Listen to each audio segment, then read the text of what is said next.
This is MSNBC reporting on the Trump-Harris debate.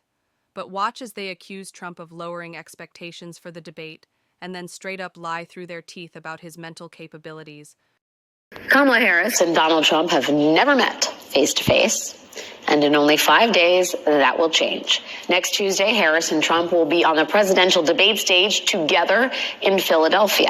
Yesterday, ABC News released the official rules for that event, which both campaigns agreed upon. Despite that, Trump is insisting that ABC has somehow rigged the debate, which would seem to be Trump's version of a pre-buttal, just in case he flames out.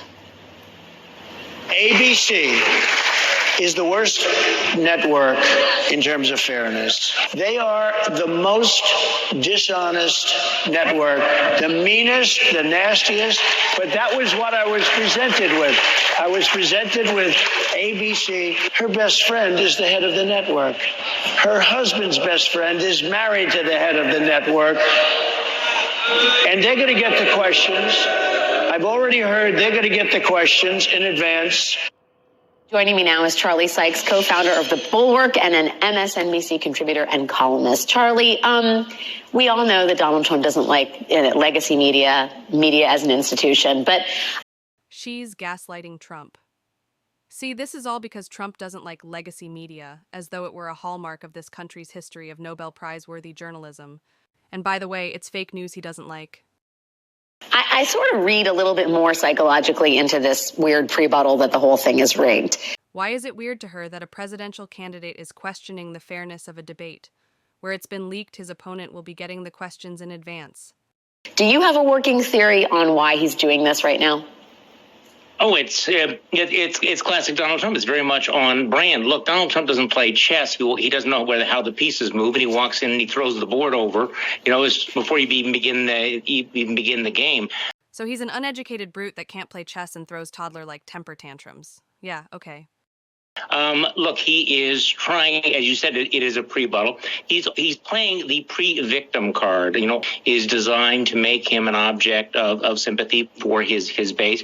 But also there's a little bit of working the refs going on here. He's challenging ABC. I've said you're going to do all these terrible things. I've told lies about you. Now you need to bend over backwards to be nice to me. Did you notice the headline? It read, Trump attempts to lower debate expectations.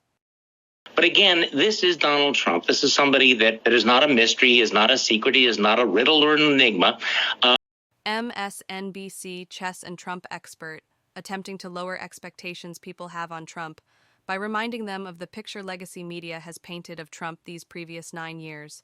He's going to go in there and he's going to, do everything possible to derail this debate.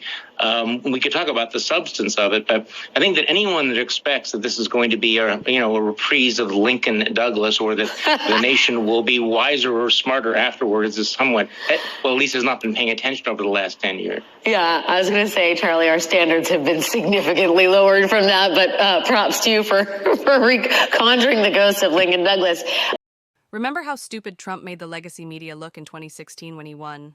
That was so funny, but I bet you didn't laugh, lady, did you? I also think there's the reality that Donald Trump has been saying some crazily incoherent stuff. Wait, is crazily even a freaking word? In recent interviews, at events, and on the trail. And it may not be some personal cognizance that he's not the man he used to be, but wow, does it sound addled? I want to play. This is Trump about a week ago at a rally in La Crosse, Wisconsin. Let's listen. Okay, I'm going to play you this and let them really show you who they are. Then there is one more thing I want you to see from this broadcast. Then I'll show what Trump actually said. You take a look at bacon and some of these products, and some people don't eat bacon anymore. And we are going to get the energy prices down. When we get energy down, this was caused by their horrible energy wind. I guess somewhere there's like a linkage between bacon consumption and the horrible energy of wind. He goes on to talk about the death of birds and bird cemeteries. And yeah, lady, there is a connection between bacon and energy. But first, you're a real live nimwit. Unless you know what you're doing, in that case, you're a real piece of shit. The sort of exactly. I mean, we've made light of the fact that he talks about Hannibal Lecter now and sharks and electrocution and so forth. These two together make as much sense to me as trying to tack Jell-O to my bulletin board. But it is representative of someone. I mean, I will say, Justin Baragona and Zetio writes, while it was just 6 weeks ago that another presumptive nominee was forced out of the race due to concerns about his advanced age and declining mental acuity, the mainstream media no longer seems all that interested in the other party's 78-year-old candidate sundowning before our very eyes. He is much more incoherent than he has been, and that was a low bar. This is a preview of the debate, and as I mentioned before, this is not going to be a debate that is going to center on policy, because what you see with Donald Trump is a mind that is as devoid of information as it is lacking in any sort of discipline. Okay, you're talking about a person who was a successful business person, so much that he became, on his own, a billionaire.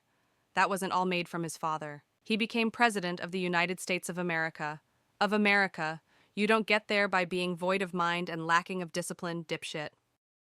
So what he's going to do, he's going to go in there and he's going to throw anything he can up against Kamala Harris, every insult, every bit of disinformation. And it's a real challenge. It is a challenge for both the moderators and for the vice president to deal with somebody who is unbound by the truth and is not going to engage in any kind of a substantive policy debate because, frankly, I don't think that he's interested in that. That is not what he is going to be aiming for in the debate. What he's going to be aiming for is to muddy up Kamala Harris, maybe drag her down into the mud. That's what you get for thinking, bub. Sorry, but not sorry. This just goes to show you how when some people think they are knowledgeable about a subject, have a thought, and without thinking it through, blurt it out and actually say it out loud, so others wish they never heard it. But it's not going to be, a particularly edifying experience for any of us, I don't think. I was interested, Charlie, in the fact that the Harris campaign wrote a letter to ABC News. This is the last bit of info I wanted to show you from the newscast. Expressing its displeasure that the mics will be muted during this campaign, the debate. They said the mic muting will serve to shield Donald Trump from direct exchanges with the vice president, and that Harris will be fundamentally disadvantaged by this format. So why is Harris allowed to lower expectations for the debate? She's not going to do so well. Now because the mics are cut. Isn't she doing a pre-buttal or whatever the fuck they said Trump was doing? What do you make of that argument? Oh, lady, you do not want to ask him. Well, I don't think it fundamentally disadvantages her, but I also think that it's kind of an insight into what they hope is going to happen, which is that Donald Trump will be Donald Trump. Let Trump be Trump here. That's what his campaign did for him in 2016. First thing I heard you say that made sense, bub. Keep it up. Keep it up. What a turnaround. And that Trump will, in fact, continue to blurt out, interrupt her, will, in fact, put on display many of the parts of his personality and his character that have turned off so many Americans, maybe remind American voters why they defeated him 4 years ago. Never mind, you're fired, bub. So it is interesting that, she is taking this particular position, but I don't think she's fundamentally disadvantaged. On the other hand, Donald Trump may be somewhat protected against his worst instincts and worst behavior. But it's the same thing as before. When Trump does it, it's wrong. It's wrong that he question the fairness of the debate, because it may make him lose. And because he's doing this, he's going to derail the entire debate in his Trump way. But when they do it, it's okay. Kamala can write to ABC about her concerns the mic being off, and that may hurt her chances in the debate, despite her agreeing to the terms. And she's going to have to be put through having to deal with someone like Trump. And while we are at it, let's cut up a speech Trump made and make him look like he's in mental decline. Here's what Trump actually said. Personally, I try to eat healthy and stay lean. A pound of meat has gone from $4 to almost $7. I also would like to buy a home someday, but that seems just impossible now. What's your plan to make life more affordable and bring down inflation for someone like me? Very good. Thank you. Good.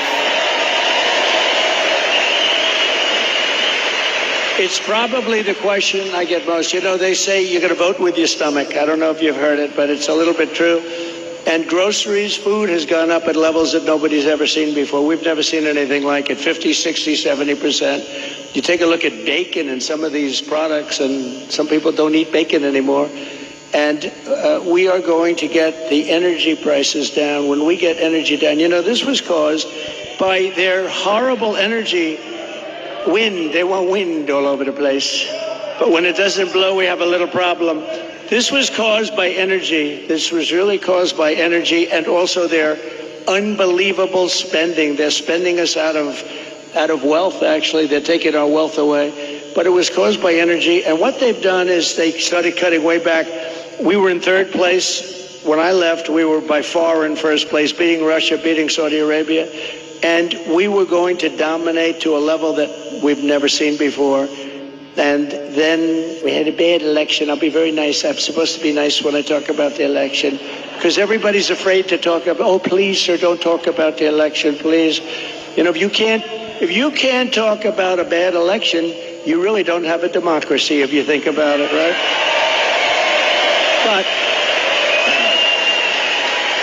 But what they did, Tulsi, is they took back the oil production. The oil started going crazy. That started the inflation. Then they went back. They said, go back to where Trump was. The problem is that we would have been 3 times that level right now. We would have been so dominant over Russia and Saudi Arabia. Look, Saudi Arabia, Russia, a lot of oil. We would have had more. We had something in Alaska, Anwar, that I created. I mean, Ronald Reagan wanted it. You remember? Ronald Reagan wanted it. They all wanted it. And I got it approved. Nobody was able to get it approved. I got it approved. And the first week in office, they turned it back. They said, no, it's the biggest site possibly in the world. Could be bigger than Saudi Arabia. Well, we're going to start that up. We're going to become the energy capital of the world. We're going to pay down our debt, and we're going to reduce your taxes still further. And your groceries are going to come tumbling down, and your interest rates are going to be tumbling down. And then you're going to go out, you're going to buy a beautiful house. Okay? You're going to buy a beautiful house. That's called the American dream. And that's called winning the debate.